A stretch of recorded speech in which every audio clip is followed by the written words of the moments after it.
Jodi. Thanks for joining me today to learn how to make this gorgeous Easter card. This card is made with the stamp set Easter Message that's in the Stampin' Up! Occasions catalog. And you can see I'm using all of the images on this card except this one right here. So there's lots of other possibilities with that image too. So let's go ahead and take a little bit of a closer look at this card here. You'll notice around the background on the Rich Razzleberry card base, I just stamped that palm branch with some Versamark ink. And then what I want to focus on is what's on top of this copper layer here. This piece right here where I did some stamping and coloring, and hopefully if I hold it, let me see, if I hold it just right, maybe there a little bit, you can see the shimmer on the cloth that's around the cross. There's some Wink of Stella. There, you can see it a little bit. There's some Wink of Stella on there. So let me go ahead and just show you that portion, how to color in and sponge the cross. So I'm inking the stamp with black Stays-On ink, and this is just a piece of thick Whisper White cardstock, and I'll just go ahead and stamp that down on there.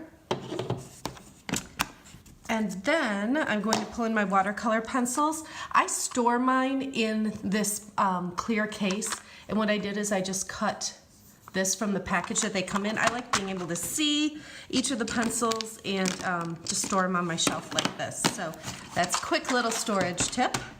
So what I'm going to do is take the brown watercolor pencil, and I'm just kind of drawing some lines on here, just following the grain of the wood a little bit.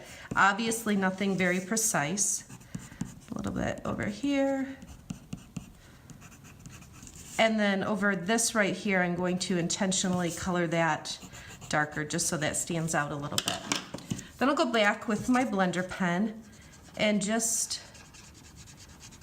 mix that color right in. So, you know, you can always go back and add more color if you want to. You know, you can see this is just a little bit lighter than that, so I could go back and add it in if I wanted to.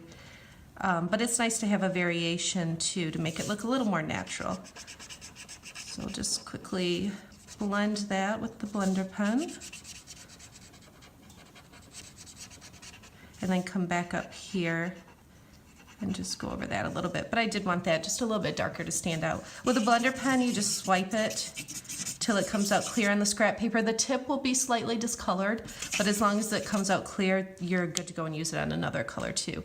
Just another quick tip, a blender pen has a tip on each end, and so anything that's like that you want to store horizontally. If you store it vertically on your shelf or in a glass or something, the tip on the top will dry out. So just store this horizontally.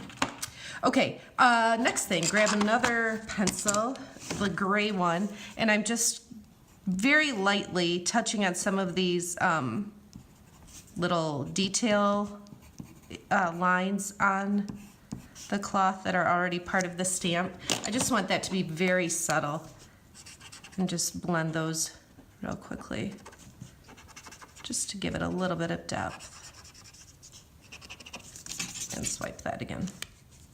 Okay, now the fun part, the sponging. So I started with crushed curry, and this is just a sponge dauber, and I don't want too much ink on there, so I'm just tapping it really gently, and I'm just going to add some ink around the cross. I'm not getting right up next to it.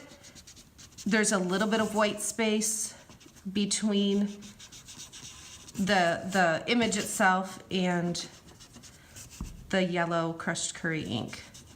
So I just go all the way around. Now in this area with the tighter details here, I'm just gonna kind of turn my dauber a little bit and just use the edge of it to get in there. And then use the actual bigger whole surface of the bottom to do the bigger areas around. And then, try to get that little bit of yellow there. Then I'm gonna go back in with another sponge dauber and Rich Razzleberry ink. And this one, I just want a light touch also.